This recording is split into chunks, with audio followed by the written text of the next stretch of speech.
All right, for this video, we're going to be looking at Unit 3 identities for the song Marryuna by Baker Boy.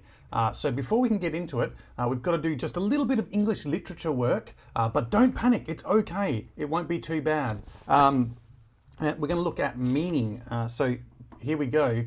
Now, when we play a song, the goal really is to communicate a meaning.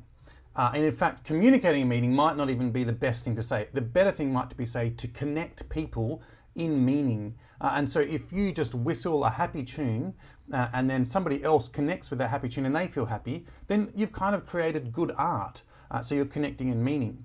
And over here on my little thing that I've got, these here are really just synonyms of other words for meaning that sometimes we use, and often we use them interchangeably. So even in this video, I might say identity when I meant values, or ideas when I meant feelings, that kind of stuff. So we're trying to communicate feelings or ideas or meaning through a song. So how does this actually happen? First off, you could have the composer. They could communicate, have an intention of something they want to communicate. It could just come from the audience themselves. The person listening might communicate something. It could come from the context, so that might be, it was written during a time of war or during COVID or something, and that brings some meaning to the song. Now, obviously, if the song has lyrics, it makes it much easier to know what the meaning is, and usually that means that the meaning comes more from the composer. If it doesn't have lyrics and it's just a music-based piece, then it tends to be a lot more subjective, and the meaning really comes from the listener or the audience that's listening to that bit of music. And the last thing is prosody. So prosody is how the meaning matches the musical elements, and that's the thing we really care about, is if it's a sad meaning and it's sad chords, then it kind of sounds sad. If it's a sad meaning and it's got a really happy chords, it kind of sounds like a comedy or maybe an indie song or something like that. And so that's what we're going to look at for the song Marryuna, and because it's got lyrics, it should make it relatively easy for us. You can see down here that I've used this phrase here, which repeats all the way through the song, well, not all the way, but a lot of times repeated through the song. And then I've sort of turned it into different identities that I think are communicated through the song. Now, it doesn't matter if I'm right or wrong, to be honest. What really matters is that you have a way of supporting it with the music. Can you support your opinion? So you've got to make a judgment about what identities you think are in the song, and then you try and support it. And so let's get into that. I'll show you how I've done that. So the first identity, I think, is a connection to place. I'm moving everything. And I think that's really obvious by the instrumentation and including a didgeridoo. Now, it's really important if you're going to do an exam to be specific, right? So what I mean by that is I would, in an exam, need to say something like the identity of the composer is reflected in the musical element of instrumentation. That's shown by including a didgeridoo in the introduction and connects you to the Yolngu people, right? What you couldn't say is, for example, there's a didgeridoo that connects you to a place. You're probably not going to get any marks for that. So you need to be specific. You could be a little bit more in-depth, a bit more subtle by looking at some other elements. So this drum beat here, for example, really comes from hip-hop, including and this bass line.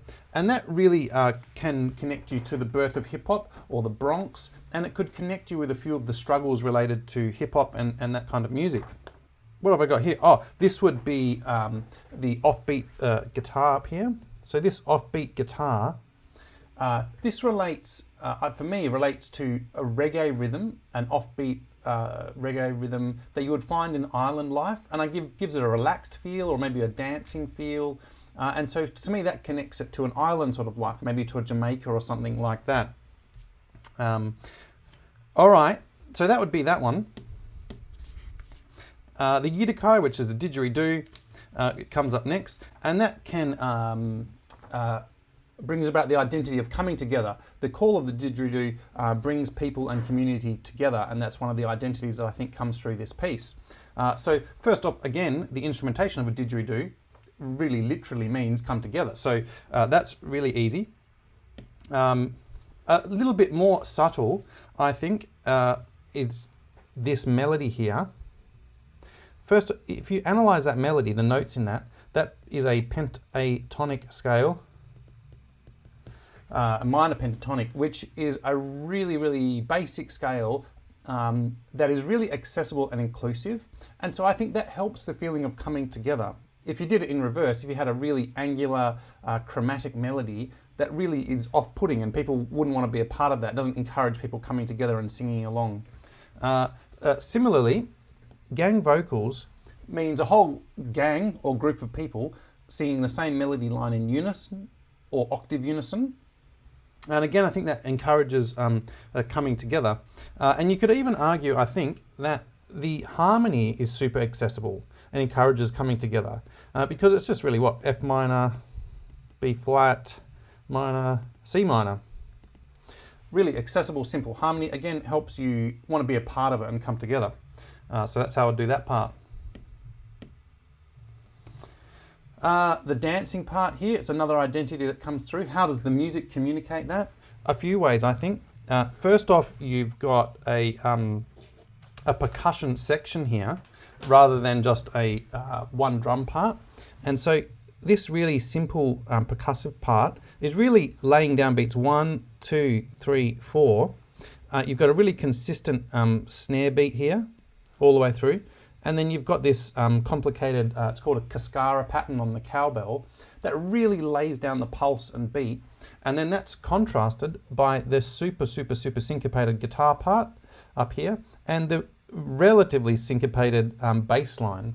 And so those things coming together really contribute to the meaning of dancing. So that's what I would use as evidence for that one there. This one here talks about the sort of a fight or get up or you know, have some energy about it. And I like this one because I think there's an element of texture about this one, that we have a monophonic texture. So we could introduce the musical element or characteristics of texture and say we're all doing this one note. So this is F, F, F. We've got no chord movement and it really builds attention. And it's like, come on, we've got to do something about it. I think maybe the 16th notes as well really give it an energy and makes you want to get up and do something. So that's what I'd be looking to support that value. Okay, and then we're going to have a look at some questions here. So these are some questions I created, which I think might be useful. Now, in this question here, I've tried to be like an annoying teacher, and what I've done is I've provided you with the easiest answer so that you can't use the easiest answer. So you've got to come up with something else. You know, other characteristics which I've already talked about, you might talk about the rhythm. You might talk about the hip hop, something like that. You might talk about funk is in there, the characteristics of funk, you know. So, you know, this is going to connect you to the Bronx, that kind of thing.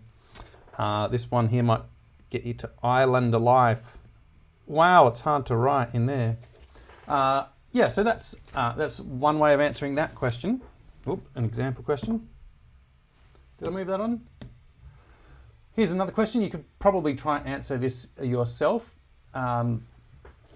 This one, for me, I would go down the tone. Oh no, what have I done? Go back a few. I would go down the characteristics of tone.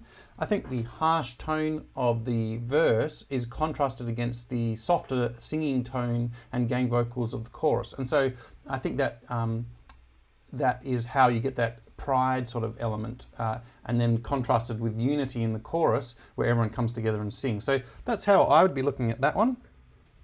This one I've actually already talked about. This one is Dancing with No Shame, but you could give that one a go yourself, see if you can answer that one. This one here is not a great question, but I put it in here because you might get it. And what I've done here is I've just reversed the question. I've given you some musical elements up here, and then you have to tell me what you think that means. Now, the reason I don't think it's a great question is because it's pretty hard to get it wrong. As long as you write some words down here, you can probably get that right. But it might happen, and you might have to try and justify it that way around. just an exam tip is that often when you have like a weird question like this, sometimes you leave it blank. You may as well give it a crack. Don't spend too long on it. Don't get frustrated. Just give it a crack, write it down, and then if you have time, come back to it at the end. Okay, this is right back to the start. We're looking at the identity of coming together, communal experience. And I would encourage you to give it a go on that question. I've already answered that before, so see if you can remember how to answer that. Remember that you really want to add specifics in. Just saying, it has a didgeridoo, that's not going to get you marks, or at least not going to get you full marks for an answer. So really want to try and be specific about what you're hearing and how it's connecting. Okay, we're done. Back to the start. I hope that was helpful for you, and I'll see you soon.